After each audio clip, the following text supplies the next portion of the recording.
Hi, everyone. Thanks for joining us once again. This is Acting Sessions. I'm your host, Marco DiGeorge. I am the co founder and instructor at Truthful Acting Studios. We're an acting conservatory located in Orlando, Florida. And we like to come online and talk about various topics relating to being an actor, relating to being an artist in general, meaning not only things that relate just to acting, but all of the arts. And today I wanted to talk about, we do this from time to time as well. Sometimes we talk about things that are much more skill oriented or craft oriented. And today I wanted to talk about something that is more human oriented, which has to do with also being an actor and being an artist.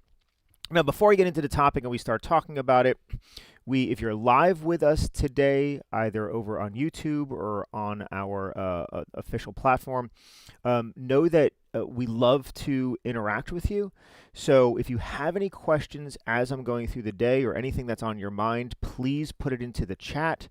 I will do my best to get to all of your questions or anything else that you want to talk about. So interact with us. You'll also see our moderator, Samantha, is online with us as well today, and she can also chat with you and answer your questions from there. So, all right, so let's go ahead. We're going to move on to today's topic, which is achieving balance in your life. Now, when I first announced this topic, I received some feedback and just questions about what does that, from what does that even mean to then how is that even possible? And so I want to cover that range. Now, this is a very broad topic, and I have other webinars that also kind of cover the same thing. I've done a few sessions on anything from stress versus anxiety to talking about the psychology of being an actor and, of course, being a human being.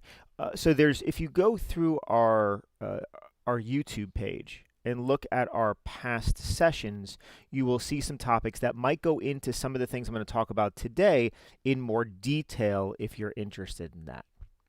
But first, I want to talk about this thing, achieving balance in your life. So first, what I mean by balance is many times we feel as human beings where we just feel out of balance, meaning we either feel overwhelmed, we feel overstressed, we feel like we wish we were doing something other than what we are doing, or we feel like we should be somewhere else in a different place in our life than where we're at. And so it feels as if we are out of balance. Balance in life and as a human being is a topic that's been around for centuries. And what I mean by that is if we go back to one of our most ancient symbols, right here, it's the yin and the yang. The yin and the yang is an ancient symbol that represents this very topic of balance. It represents duality, which I also talk about in one of my other sessions. Duality simply means that there's two sides to our own self. There's two pieces of awareness or two voices that you have in your head at any time. The duality represents this. So to briefly go into this, the two things that you hear in your head, one is coming from there. It's called your logical mind, and that's represented here in this symbol as the dark part. It's what we call the logical mind or your fear center. That's one half of the duality.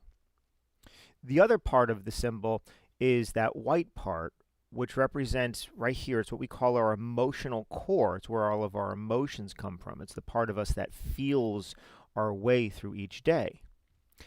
And so we have the thinking side of ourselves and the feeling side of ourselves.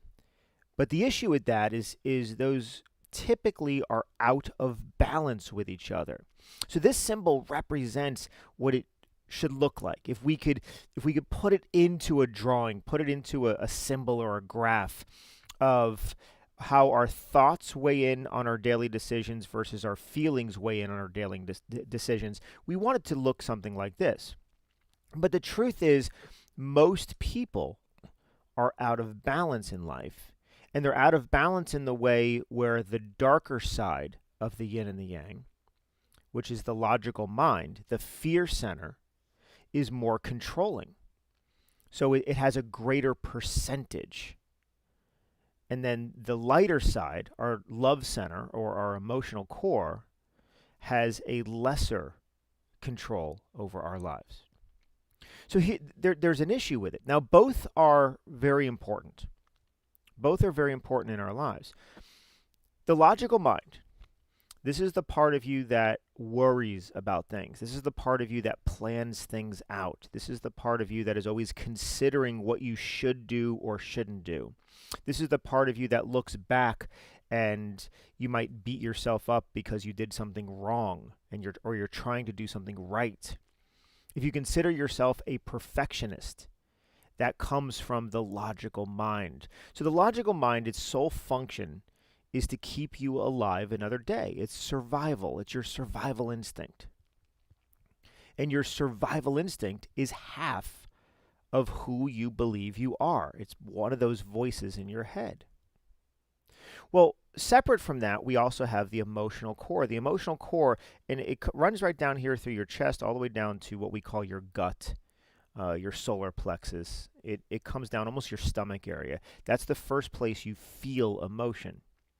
It starts there and then it moves upward, and then we feel it in our chest area.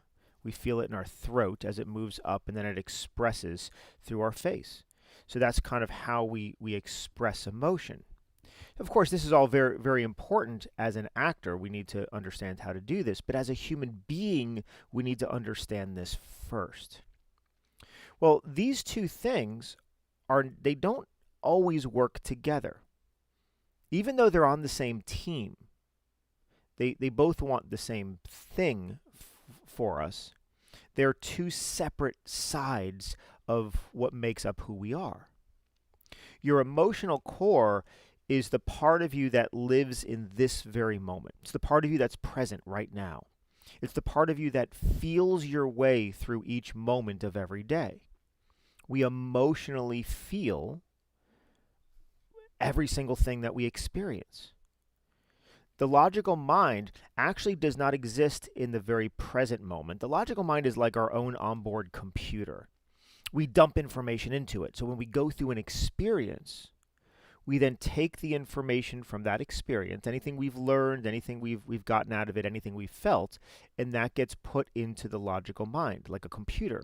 It then processes all that information, and it now tries to predict what is going to happen next in your life. And it's trying to predict what's going to happen next so you can be prepared for it. And that way it can keep you alive. It can keep you safe.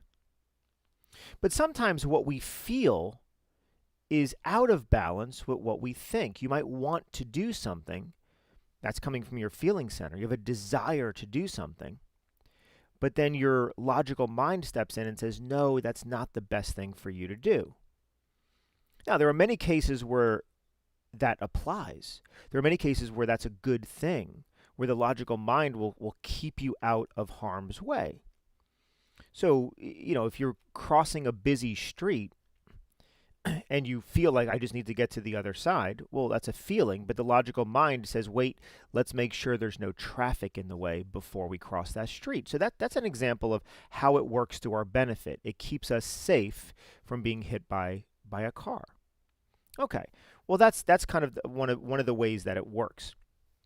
One of the ways where it doesn't work, or where we become out of balance, is when, let's say, you want to get into acting, or you want to try to perform, or you want to go to an audition, or you want to do something that is coming from a desire inside of you.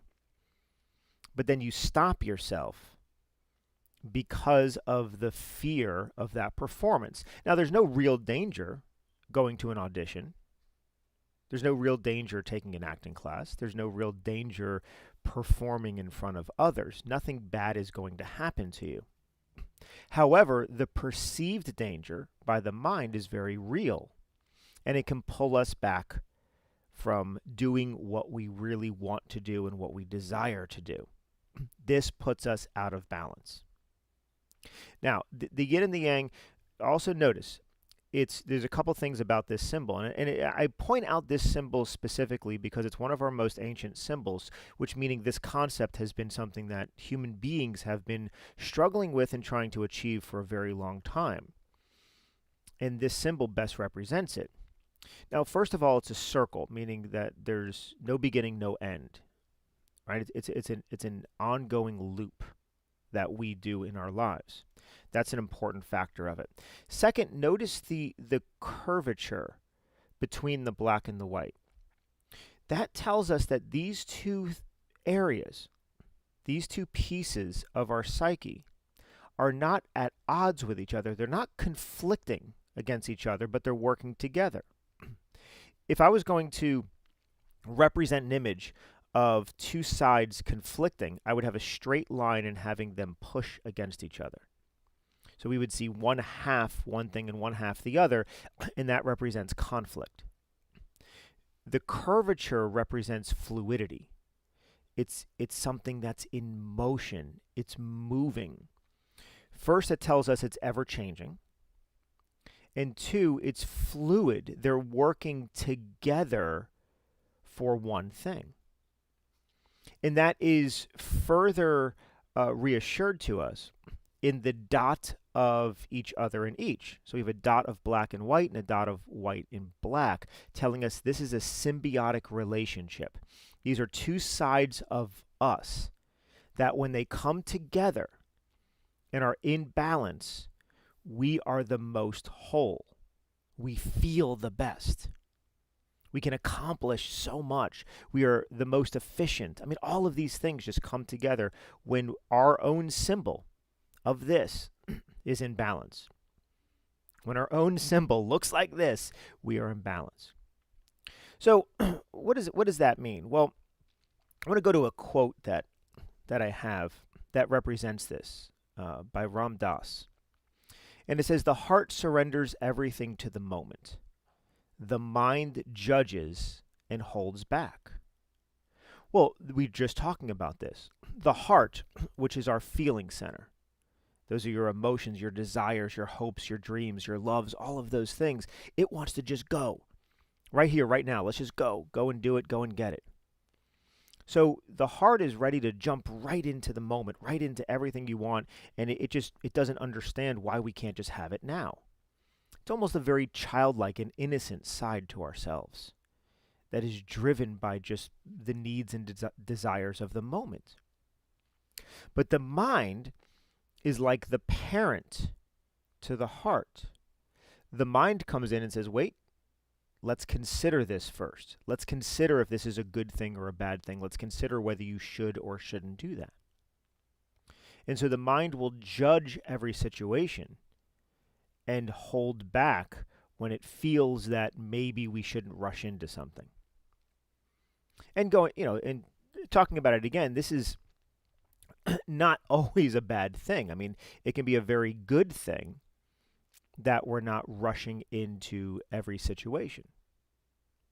But there are so many areas in our life where we just simply have a desire to do something and we hold ourselves back and it puts us out of balance. So I did a session a few months ago on stress and anxiety and the difference between the two. And that fits right into what we're talking about. Because what happens, anxiety, to simplify it, and I would recommend watching that other session if you haven't already. Anxiety is simply the feeling of fear. That's what anxiety is, right? It's the feeling of fear. So when we feel anxious, those things are what we're anxious because we have fear. So fear is a heightened state of awareness. Fear comes in when our logical mind believes we are in some sort of danger or there's a threat around. So it fills us with fear, which is a rush of adrenaline. It's a heightened state, meaning all of our senses are in a heightened state, and it's meant to give us a temporary boost of our senses to then move away from the danger, to escape the danger, and then it goes away again. So that's what we call anxiety. And so whenever you're feeling anxious, it's because there's some sort of fear that is causing that. Sometimes we know what it is and sometimes we don't, but that's really what anxiety comes from. Where stress is, the way we can simplify it down the most, is the feeling of obligation of having to do something you don't want to do. So stress does not come from the fear. Stress comes from this overwhelming feeling that, I have to do this, but I don't want to do this. Now, this is important because this is part of how do we achieve balance, is we first must understand the difference between anxiety and stress. And next, we need to get our stress under control. Because while you may not have control, let's call it, you may not be able to choose when you're feeling anxious and when you're not, because that just comes out of the moment. You can choose how much stress you have in your life.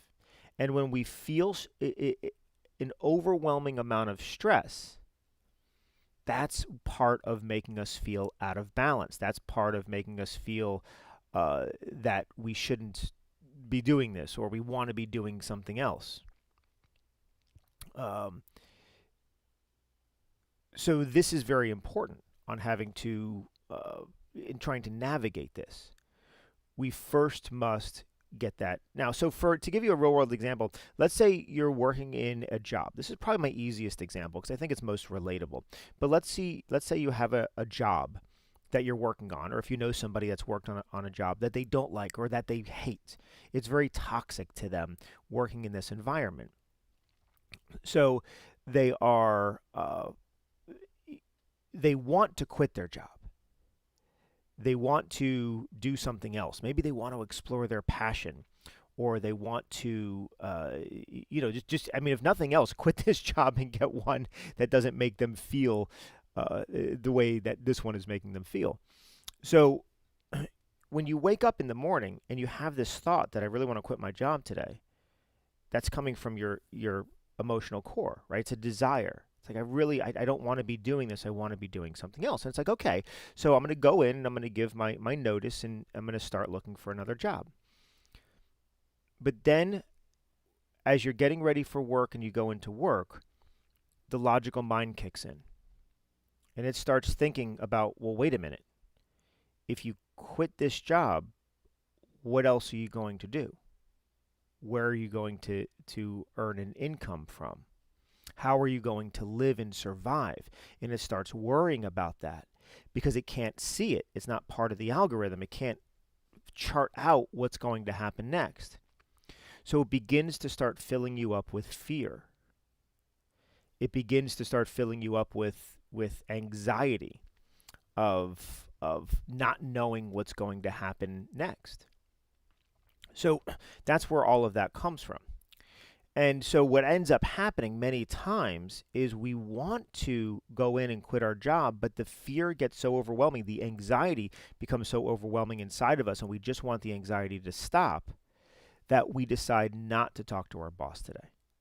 And the moment we do that, the moment we remove the threat, the anxiety goes away. And if any of you have ever felt anxious or suffer from anxiety, if any of that happens, well, then you know all you want to do is to get that anxiety to stop, and you'll do anything in that moment to get the anxiety to stop. So what will happen is you'll just choose not to talk to your boss, and you go in and you do your job, and because you chose to push off talking to your boss, the anxiety goes away. The issue is that you've just created stress. Because stress is the feeling of obligation of having to do something you don't want to do. You don't want to be in this job. You wanted to talk to your boss. But because you felt afraid, and because then you chose fear, meaning you made a decision based in what you were afraid of, so you cowered away from what you wanted to do, you now feel bad about that. You now feel like you wanted to do something, but because you were afraid you didn't. And we feel bad about that. We start beating ourselves up on that. And that is stress. Stress is that bad feeling. It's wanting to do something so bad, but because you were afraid, you decided not to. And we beat ourselves up from the inside.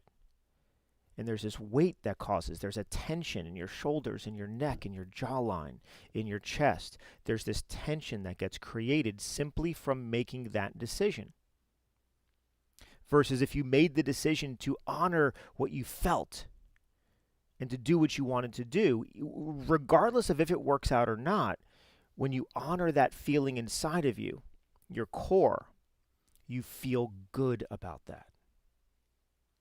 So this is very important. And again, I encourage you to watch the session on anxiety and stress because we go into much more detail about that. And especially if any of you have ongoing anxiety, it's good to understand that first, anxiety is not a bad thing.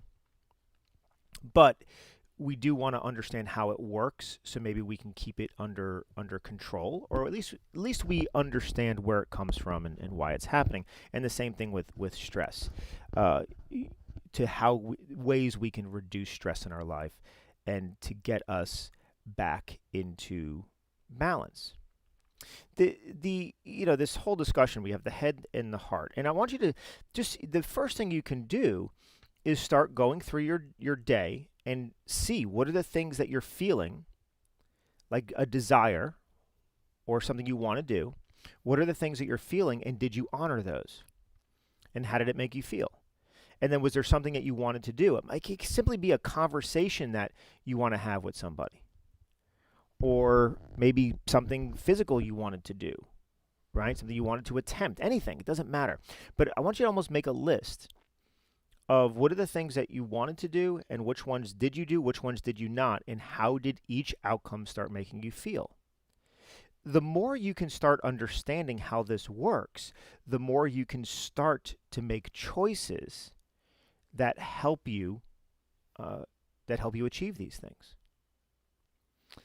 Okay. So, and again, I have other sessions that go into more depth on this, but I wanted to give you that brief overview before I go into the Q&A part of it, because achieving balance really comes into taking inventory of your own life. Oh, one other thing. So, typically when we feel out of balance, it's because we feel more negative than positive. Very rarely are we out of balance because we're too positive. That does happen sometimes. But it's really about feeling more overwhelmed, feeling too stressed, feeling like we wish we were doing something else. That makes us feel out of balance. Feeling like we just can't seem to accomplish the things we want to accomplish. And so starting to take stock and take inventory is one of those things.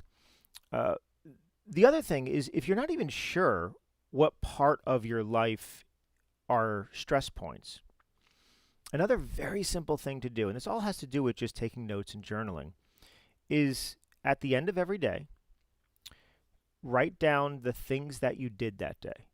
Just very basic. I mean, it could be from, I went to the store. Great, that was something you did that day. I went to work. Great. I had lunch with this person. Whatever it is, I watched a TV show. I played a video game. Whatever it was, write those things down.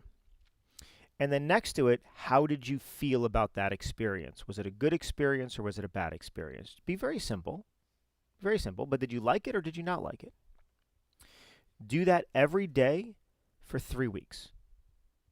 It'll take you 5 minutes every night to jot this down. Do it every day for 3 weeks.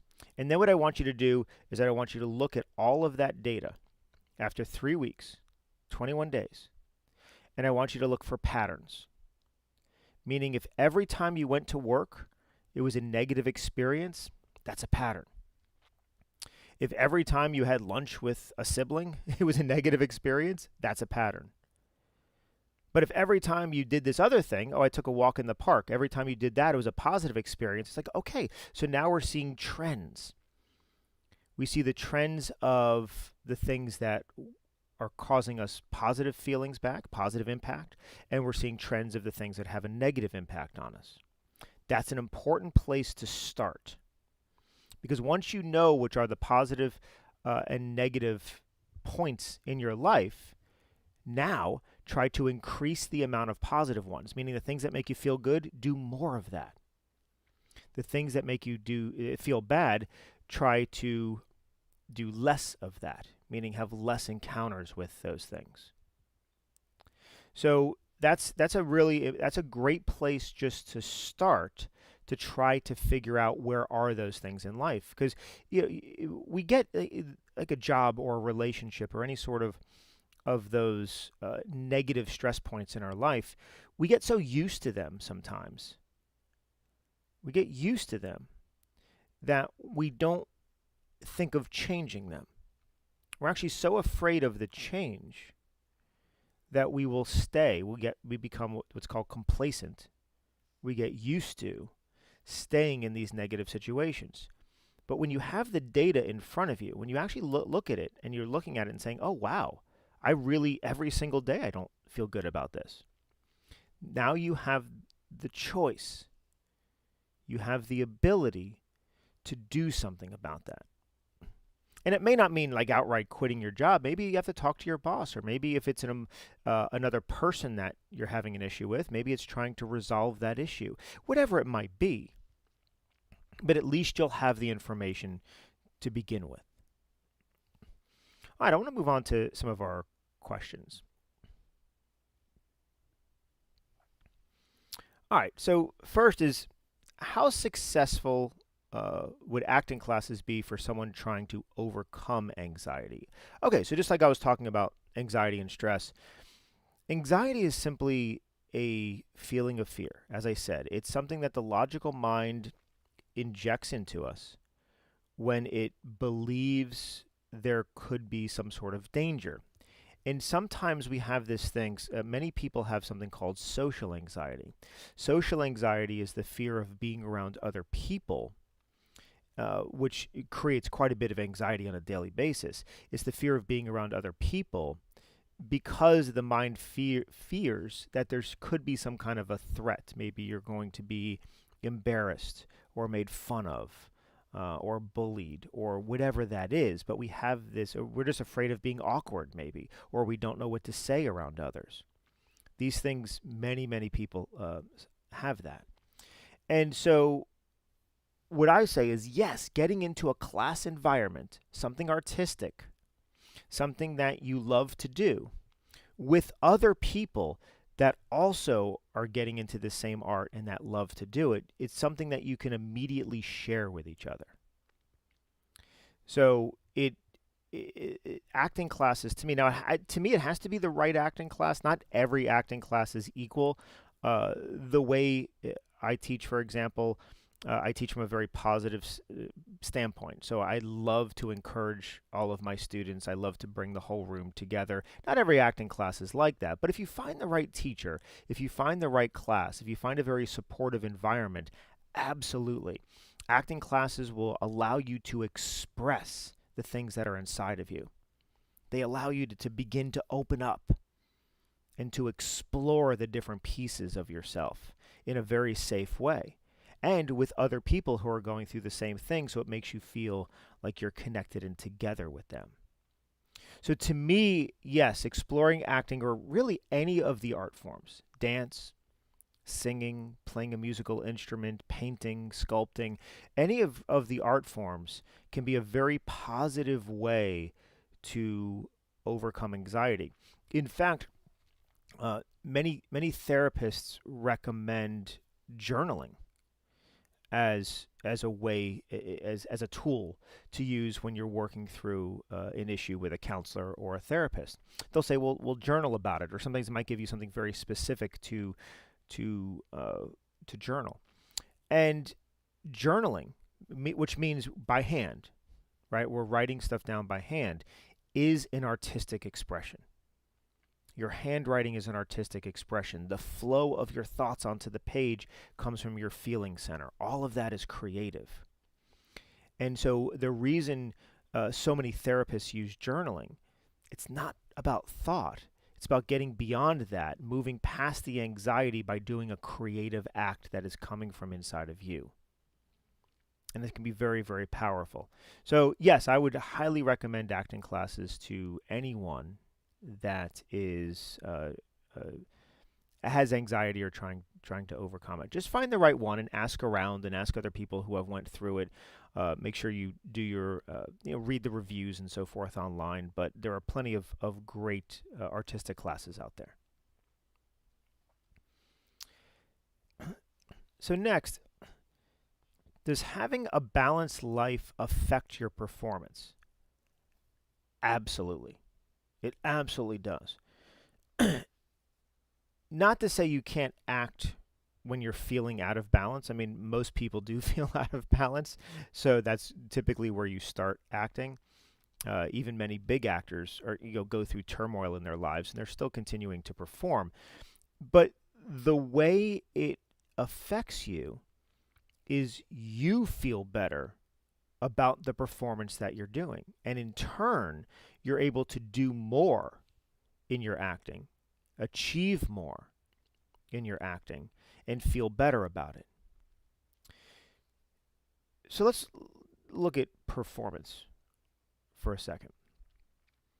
So, as an actor, when we perform, we're not pretending to be somebody else. That's the misconception. And if we go, I have a session on it. I think it's one of the beginning. I think it might be called The Craft of Acting as one of my sessions. If you go back, I talk about these misconceptions of acting.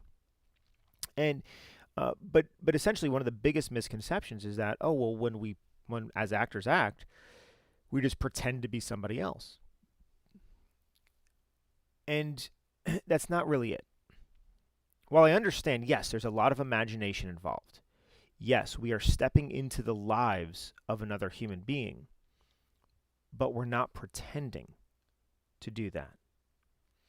We authentically step into the lives of another human being. In other words, we alter our point of view. We start with who we are as a person, and then we do some work to step over into the life of somebody else. In other words, it's almost like you're tapping into the part of you that is from a different universe, right? The multiverse, it's almost like a part of you that's from a different strand of that. It's meaning it's you, but it's you if you were born during this time, in this place, with these people surrounding you, with this level of education, with this level of money. It's that side of you. And so in order to do that, we have many tools that allow us to step over and do it safely. But then we have these things called blocks. And as an actor, one of our most important tools that we have is our ability to feel and bring emotion to a performance. Emotion is critical. I have a session on that one too, the importance of emotion in acting. And emotion is critical because when you feel something, then what you're talking about as the character in the story, what you're talking about and what you're doing means more. It's important. And it must be important to the character, otherwise it will not be important to the audience. And in order for it to be important to the character, it must be important for us, the actor. So we work, it's one of the main pillars of acting is emotion, and we learn how to do that. Well, when I work with actors on emotion, one of the biggest things that we work on are figuring out what their blocks are. Now, blocks are things, so as I said, we feel emotion in our core, and it runs up inside of us. And then right here in our chest, we have these physical blocks. It's you feel it. It's a tension that is inside of you. So what we actually do is we constrict our chest and we try to block the emotion coming up. That's why we call it a block, and it exists right here, anywhere from kind of your mid-chest all the way up to your throat. And you'll feel it too. The next time you become emotional about something, feel yourself stiffen, feel your throat tighten, your shoulders tense up, your jawline tense up, all of those things. These are all what we call blocks. Well, what happens is we develop these blocks from the real world, from our own experiences. And if we're out of balance in life, we tend to carry a lot of stress inside of us. And so those stressors that we have create these blocks. Well, if we have blocks in our life, we're going to have them also in our acting. Those same blocks. We won't magically be able to get rid of those. So if the character that we're in needs to be much more expressive, much more open, they're going through a very, let's say, emotional moment, and we need to express that out as the character. We won't have the ability to do that unless we're more in balance in our life. If we're in balance in our life, we're feeling good about everything in our life, we'll have fewer blocks right here, because that's part of achieving balance, is figuring out what these blocks are and removing them. So sure, having a balanced life will absolutely, in turn, affect your performance in a very positive way, because it now will allow you to go further into that performance. It will allow you to feel that moment more. It will allow you to express without naturally blocking those emotions. We feel, when it comes to emotion, as a human being, we don't have any control over what we feel. We think we do, but the truth is we don't. The feelings that come up in us, they come up in us. And whatever it is that we're going through. So yes, we feel. What we try to control as a human being is the expression of that, which is why we have these blocks right here. So you might have a reaction to something and it's down in your core, but as it comes up and you're like, oh, I don't want anyone to see me feel this. I don't want that to express. That's why we block it. So it's not that we ever control what we feel, because we can't do that, but we can control how it is expressed. And that's what we want to do, and that's what's going to affect the performance in a positive way and allow you to have a deeper, more full performance in whatever you're doing. All right, so next question. How can I work on my personal life while also working on achieving my goals professionally? Okay, and I receive this a lot. It's like, okay, I get it. It's like, yes, might be out of balance or I'm stressed in my life, but how do I do both? How can I go after acting and try to do that, but how do I also work on, like, how do I do it all? It's too much. Well, that's exactly it. We feel, when you start feeling it's too much, you're already overwhelmed. There's already this weight on top of you. And it's like, okay, so my best suggestion, take a step back. Take a step back. And that will allow us to, I mean, as I said before, take stock. Write down those things. Write down like what you're doing every day, how much time you're spending on it, because this comes in too. Don't think of working on your personal life and your professional life as separate things. They're all one thing. It's all you. So whether you're talking about professionally as a job or professionally where you want to go, maybe as your craft or any of those, it's still you. That's still a very personal venture. You in your job is still you in your job. So everything we work on is personal. So let's not, move them to either sides, but let's bring them together. We should always be working on ourselves personally. A couple things. Take stock. Just take notes. That's what I want you to do for right now. For the next few weeks, just take notes on everything. What are you doing? How much time are you putting into it? And do you feel good about it? You might be playing a video game and feel really good, but then you realize you spent 6 hours today playing a video game. Is that really a good thing? Well, it's not if you also want to be furthering your career or your goals as an artist. So we need to also time manage how much time we put into things and where we put those.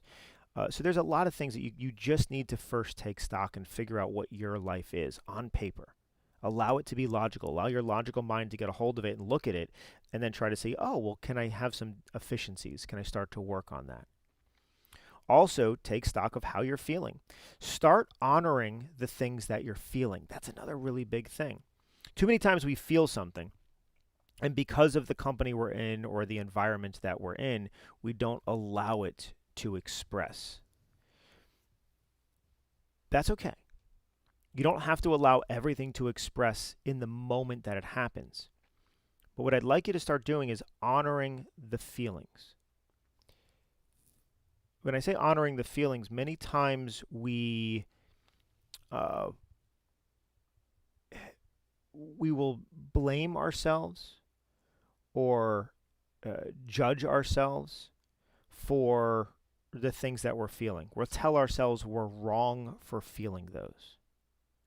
Instead, I want you to honor everything you're feeling and saying, no, I deserve to feel this. This is okay for me to feel. And then second, I want you to find a time and a place to let those feelings out. Don't hold on to them. Holding on to them causes stress. Even if you're in a public place and you start feeling emotional and you don't want to do it then, that's okay. But then find a private place, a private time, and then allow it to express. That is part of the healing process, and that's going to help you work on both at the same time. So part of also, the last thing I want to talk about as it relates to this is sometimes, in my classes, I talk quite a bit about work ethic. Work ethic is something that's very important for actors or anyone in the arts. You have to work incredibly hard. Because in order to achieve what we do, this isn't a fast game, or this isn't something we can take shortcuts to. It's an incredible amount of hard work over a long period of time. But sometimes I find that people think that hard work means that it's constant. Meaning that if I'm going to work hard, I need to work 14 hours straight. And it's like, no, that's not hard work. That's physical. But work ethic and hard work means that when you are working, you're putting 100% of effort into that.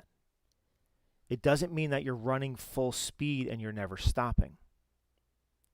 That's something that's very important to differentiate. Because if you just keep running without a break, you'll eventually get to the point where you hit what we call hit a wall. You're hitting that metaphorical wall where you feel done, or you feel burnt out, or you feel like you just can't go anymore. So part of balancing and achieving balance in your life is making sure that you are doing different things on a daily basis and on a weekly basis that help that balance. Meaning if you're working on a project, or you're doing things that you have to do on a day-to-day basis, great, do those. Put everything you have into them. But then also schedule time off. Schedule time for yourself. Schedule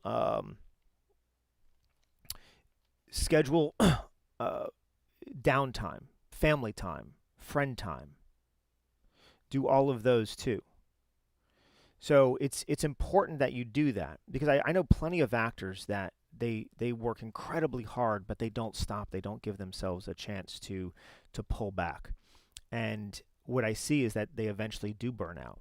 And that's a big deal, because you can't recover from that. And so then when they're burning out, now they're pulling back on the effort that they can even put into the things that they want to do. I mean, it's this overwhelming, crazy, anxious feeling.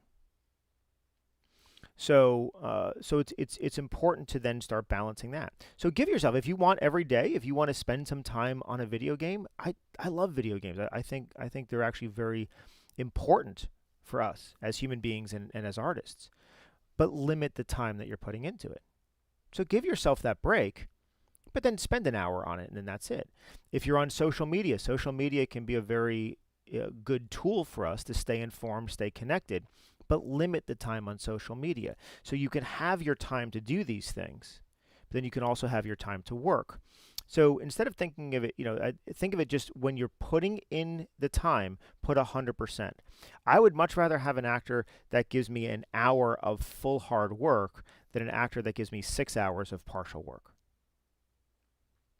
The actor that gives me the hour of full work is going to be more efficient, and I'm going to get more out of. So this comes back to, how do you balance it all out? Well, you must schedule it to balance it out. You must take the time to do that. Okay, so I have a question in the chat. Let me go to that real quick. How do we help others, actors or scene partners, get rid of emotional blocks? Okay, good question. The short answer is we don't. As an actor, it's not our responsibility to ever guide other actors into do that. It's the director's job or the producer's job to help guide the actors. Actors should never guide other actors. Ever. Ever, ever, ever. It's a kind of a hard rule in the industry. It doesn't come across, even though you might have the best interests in mind, it doesn't come across that way, and can actually come across very offensive and can create a competition that doesn't need to be there, or create some sort of conflict between actors that doesn't need to be there. And I know, sometimes we just want to help, but the biggest thing you could do is lead by example. Just go out there and do your craft and lead by example. And that's really the best thing you can do. And if they say, "Wow, I just saw what you did. That was great. How did you learn?" And you say, "Well, I trained over here. It's great training, and I recommend it." And that's it. So they will find their own way in, but we cannot force that. And because we're not, as actors are not licensed therapists, you don't want to overstep those boundary lines. You have to be very, very careful of that. To overcome emotional blocks, that has to be done very carefully. And so you can actually harm somebody versus helping them if it's not done in a controlled environment and in the proper environment. So just know, even with best intentions, there's certain lines that you don't want to cross. So just recommend them. Recommend them to say, "Hey, I have a counselor and I talk to, and it really helps me." Maybe it will encourage them to get a counselor. Or again, I take these classes and they really help me. Maybe you'll recommend, or I read this book and it really helped me. It can help them. So that's better to say, "Hey, this is what I do and I recommend it," versus, "I think this is what you need to do." That always comes across in a negative light. Okay, so I appreciate wanting to help others, absolutely, but really, when it comes to acting, either in theater, on film, or television, you have to really stay in your own lane and just do what you can do to the best of your ability. And if you do that, that will help the other actors and the whole team around you. Let's see. Another question in the chat. Do I think acting challenges on TikTok are useful for non-experienced actors?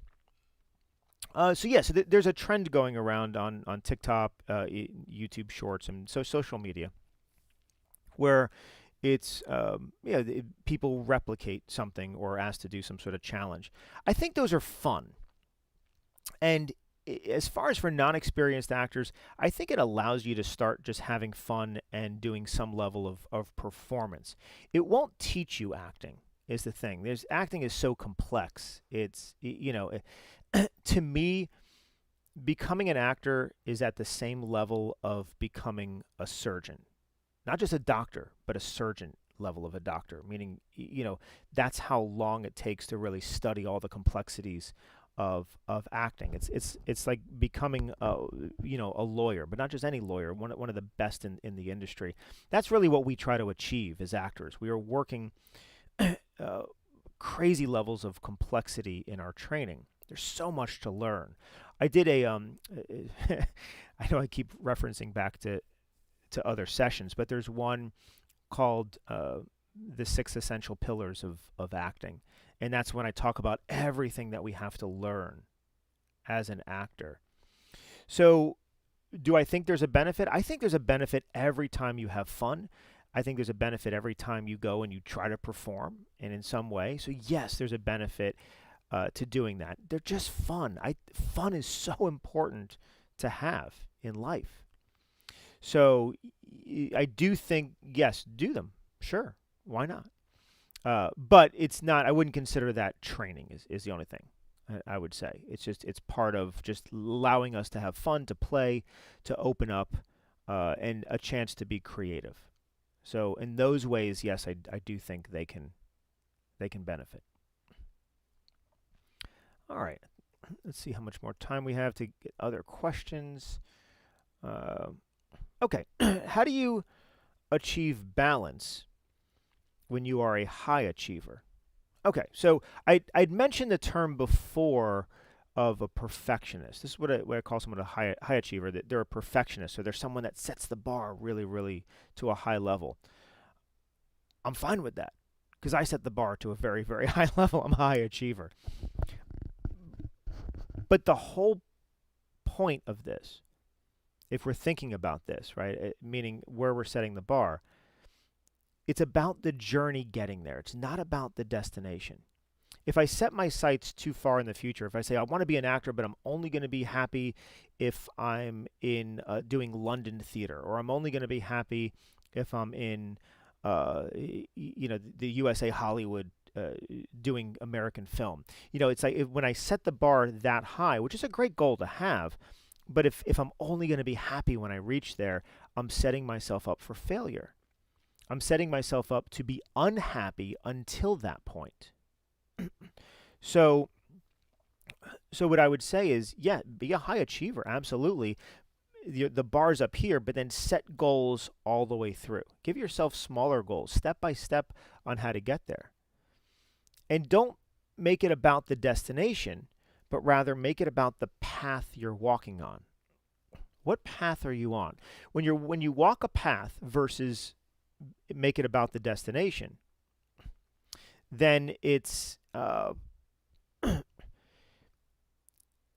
the path is about right now, right? The path is about what are we doing right now, and the destination is about what we're eventually going to get to.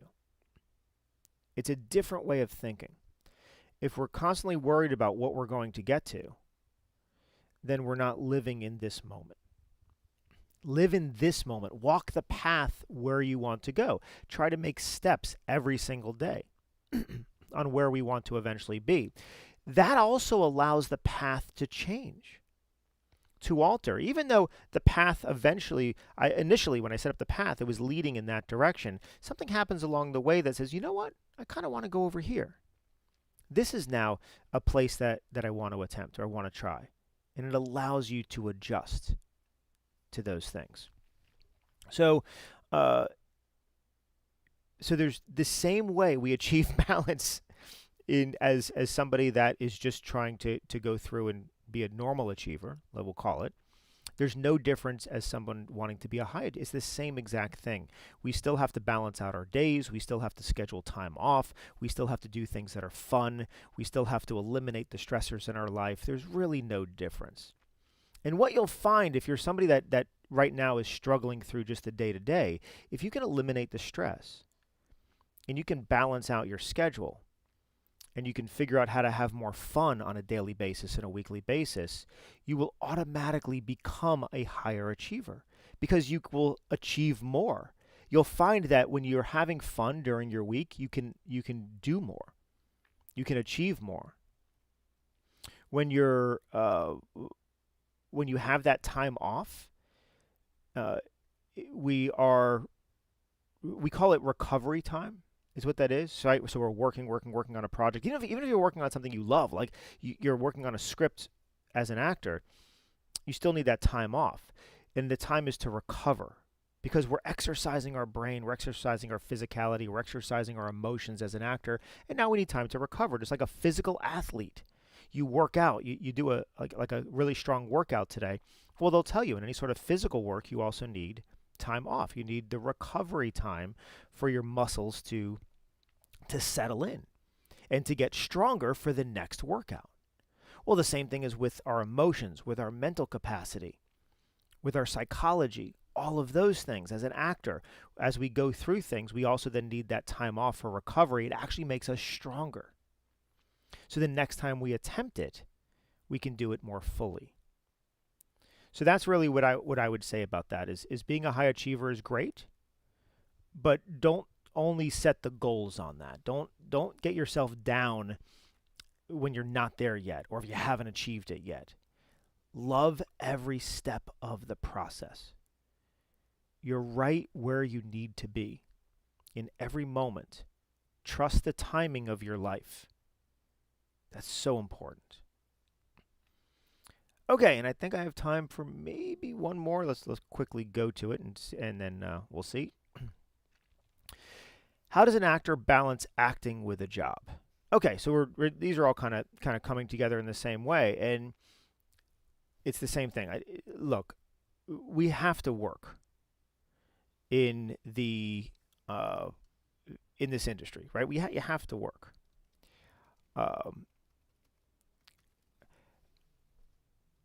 You need to make money to survive. You need to pay rent. You need to eat. You need to clothes. You need the essentials in life. So of course. So we can't look at it because I have many actors that ask me, many my students, and they're like, well, how do I go from working a job and then jumping into acting? And I'm like, well, we don't jump from one to the other because it's very difficult, especially in the beginning, to make money as an actor. So we can't just jump from one to the next. So we slowly transition into it. So you balance it, first of all, by having a job that doesn't kill you, that's not toxic to you. If you hate your job, you must find a job that's at least tolerable. I understand you may not want to do that. Ultimately, you want to act, and that's how you want to make money. I get that.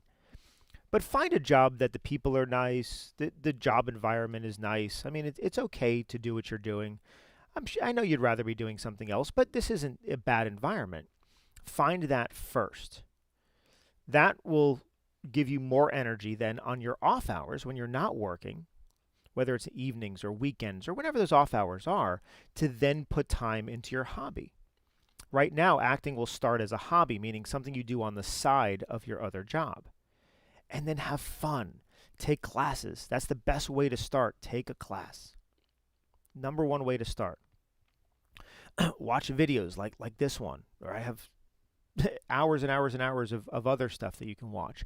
Learn as much as you can. Go to workshops if you can. And then get together with friends and act out things. Make short films. Do small form theater. Get involved in community theater. Get involved in some sort of religious or church theater. There's all sorts of different things that you can do to perform. But the more you start working on that, you have your job and then you're doing your hobby on the side. The more you start doing both of those things, eventually, it will tip the scales in the direction that you want. It will make it to where you can begin making money in your acting. And eventually maybe you can make enough where you can get rid of a full-time job to a part-time job. And then you balance those out. And eventually you go all the way to where now you're making enough money in acting to do this full-time. So it takes time to get there. But that's kind of how you balance it out. You're not going to start off working in your acting 40 hours a week. It's just, it's not realistic. But you can start taking a class. You can start working on small projects. You can start doing those things on the side of what you're normally doing. And that completely comes to taking stock of your life, taking stock of where you put your time every single day of your life, and seeing, do I have any holes in here? Do I have any areas where I can have time off? Wow, I'm realizing how much time I put into social media every day. Maybe I can cut that in half.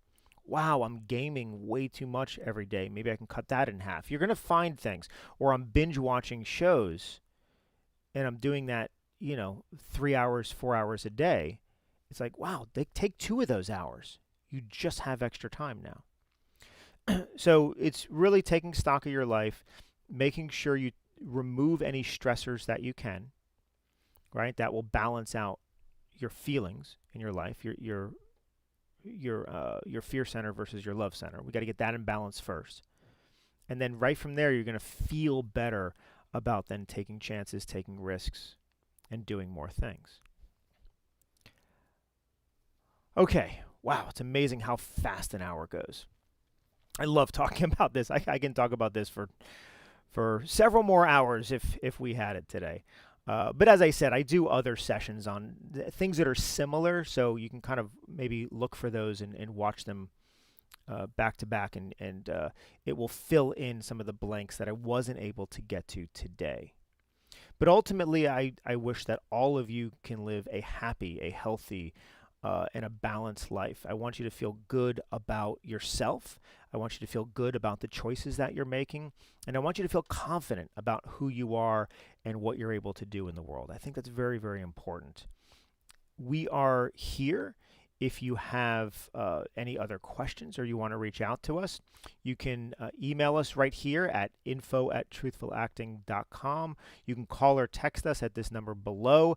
And when you call or text us, you'll reach Samantha. She's been on with us as the moderator. She's the one that you will be talking to if you reach out to the studio first. And if there's anything that needs to be passed on to me, she'll pass it on to me, and I will do my best to get back with you.